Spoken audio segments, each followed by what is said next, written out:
अस्सलाम वालेकुम स्टूडेंट्स आज का जो हमारा टॉपिक है चैप्टर नंबर 5 का वो है CPU. CPU stands for central processing unit, जिसको हम कहते हैं कि ये जैसे कि इंसान का जो दिमाग होता है इसी तरह कंप्यूटर का भी दिमाग होता है, माइंड होता है, वो ब्रेन होता है, जिसको हम क्या कहते हैं, सेंट्रल प्रोसेसिंग यूनिट का नाम देते हैं। तो बहुत सारे सेंट्रल प्रोसेसिंग यूनिट्स का स्ट्रक्चर मुख्तलिफ होता है, वो डिपेंड करता है कि आपका कंप्यूटर सिस्टम कैसा है। मिसाल के तौर पर ये अब यहाँ पर डायग्राम आपको दिखाई गई, ये आपने अक्सर जो है वो सीपीयू देखा होगा, इससे फेमिलियर होंगे। तो सीपीयू का स्ट्रक्चर क्या होता है, इसमें बेसिक कंपोनेंट्स कौन कौन से होते हैं, ये हम आज के लेक्चर में डिस्कस करते हैं। तो चलिए आज का लेक्चर हम स्टार्ट करते हैं।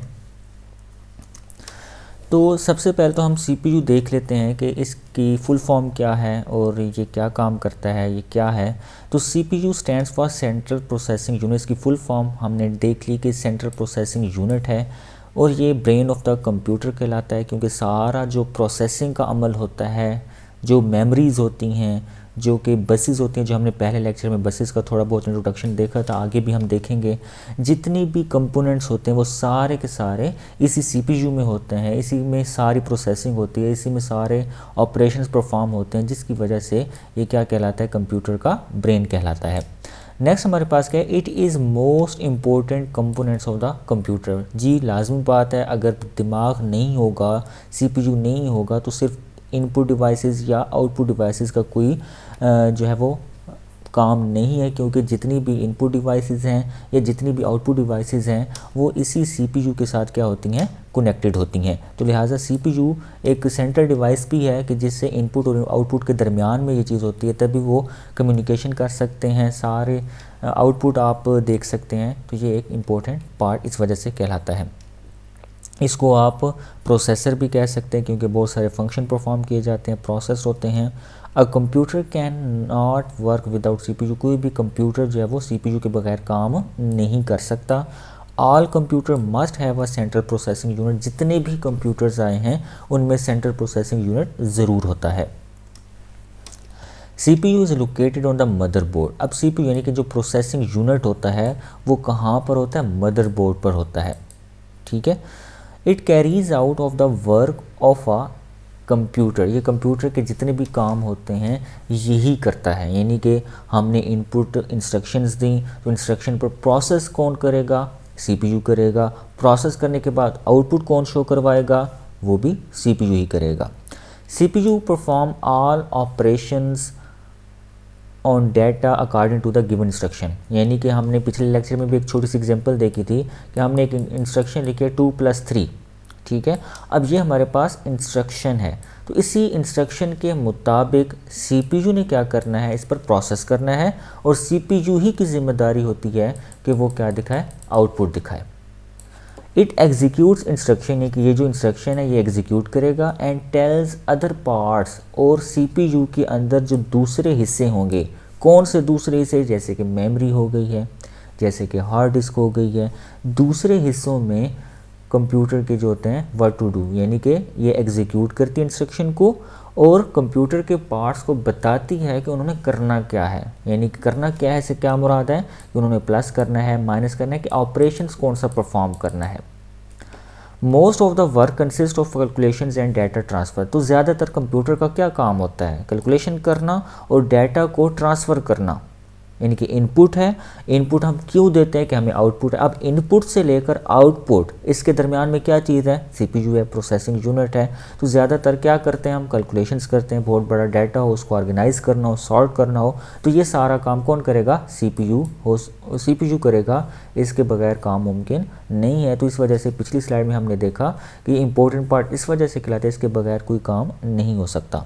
CPU consists of two main units known as arithmetic and logical unit and control unit। इसकी डिस्कशन हम पिछले लेक्चर में कर चुके हैं, लिहाजा हम इस लेक्चर में इसको डिस्कस नहीं करेंगे कि arithmetic and logical unit, यानी कि arithmetic जैसे कि प्लस आ जाता है, माइनस आ जाता है, डिवाइड आ जाता है और मल्टीप्लिकेशन आ जाती है।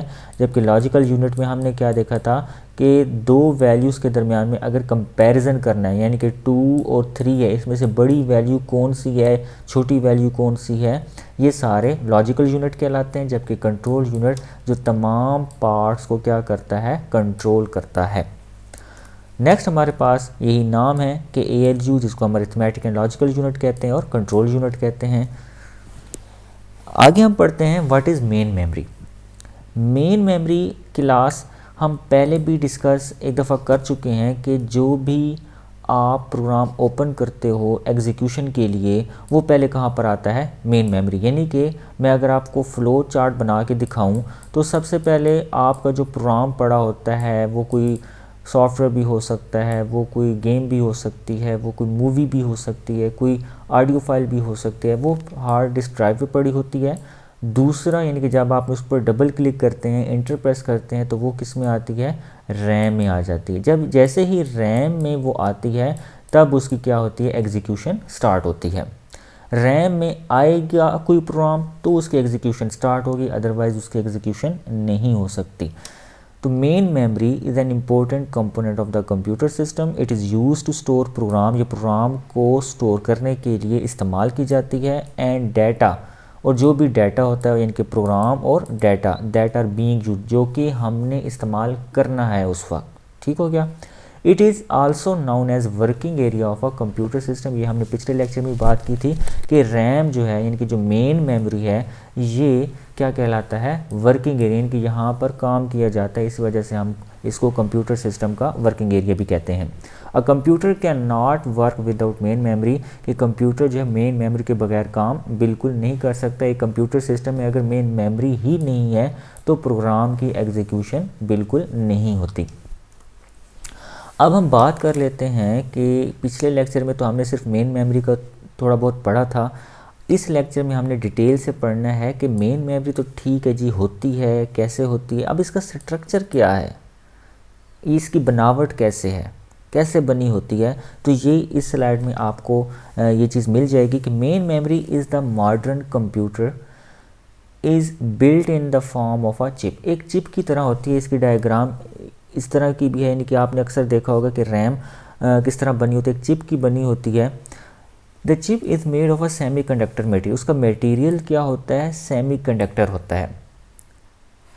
The chip consist of thousands of millions of cells. इसमें बहुत से छोटे छोटे सेल्स बनते हैं और ईच सेल एक बिट को स्टोर करता है। ठीक है, हमने पहले चैप्टर में बिट, बाइट, एमबीज, जीबीज के बारे में पढ़ा था। ये जो मेमोरी के यूनिट्स कहलाते हैं। तो सबसे जो छोटा यूनिट है वो क्या होता है, बिट होता है। एक सेल एक बिट को स्टोर करता है। द सेल इन मेम, अब जो सेल है यानी कि एक बिट की अगर बात करता है वो, the cell in main memory are logically organised as groups of 8 bits.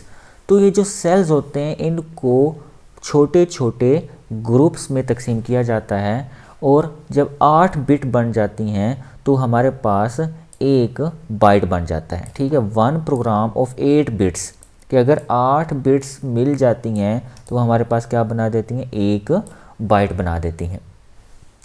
अब जैसे कि यहाँ पर ज़रा गौर करना है कि हमारे पास ये कंप्यूटर मेमोरी का बेसिकली स्ट्रक्चर होता है कि इंटरनल स्ट्रक्चर कैसे होता है, उसका बेसिकली कंसेप्ट क्या है, कैसे डाटा स्टोर होता है। अब पीछे हमने बात की कि 8 बिट पर मुश्तमिल होता है, 1 बिट पर मुश्तमिल होता है। ठीक है, और टोटल हमारे पास कितने होते हैं, 1 2 3 4 5 6 7 एंड 8।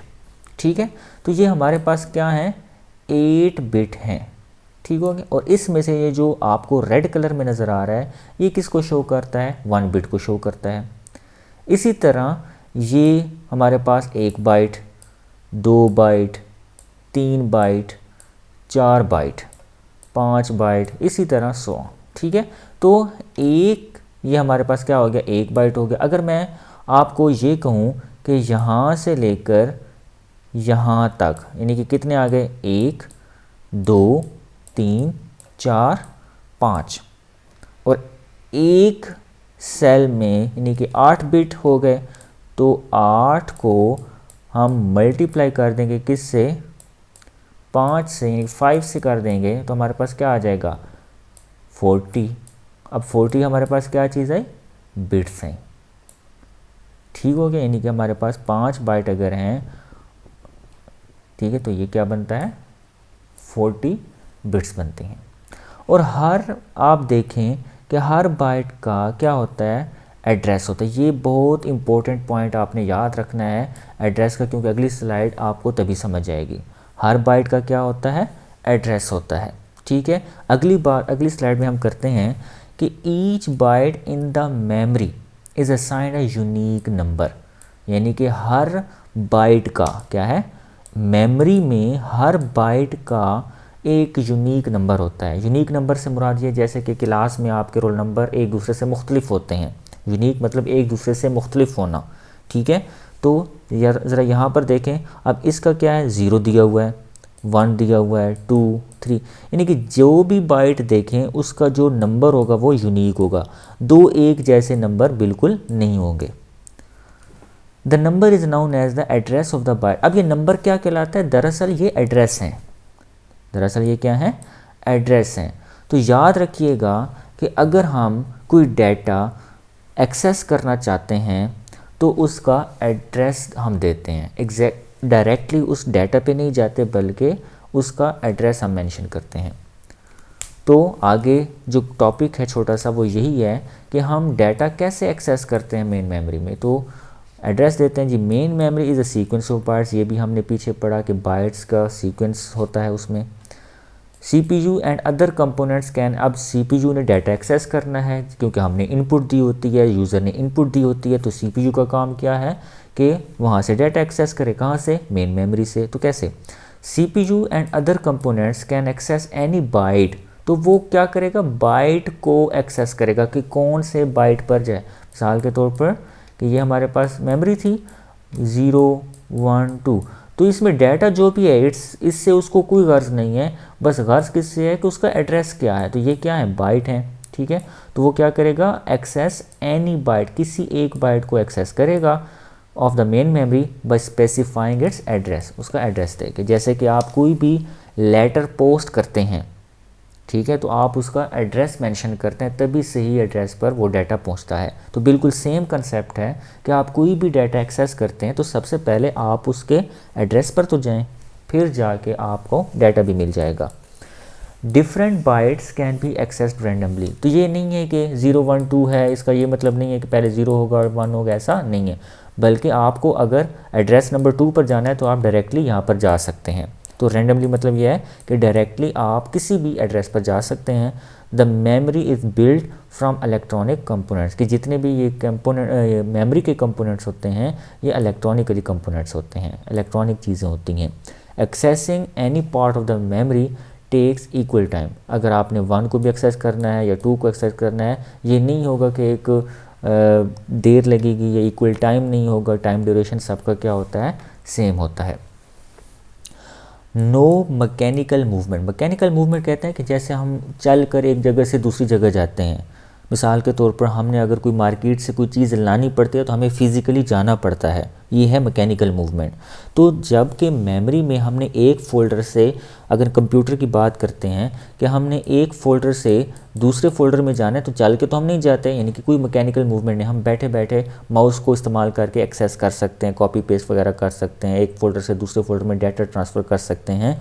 तो no mechanical movement is required when data is accessed from main memory, कि अगर हमने मेन मेमोरी से डाटा एक्सेस करना है तो हमें तो एक जगह से दूसरी जगह जाना नहीं पड़ता। इस वजह से ये क्या है, that is why the main memory is very fast as compare to other storage devices such as magnetic disc.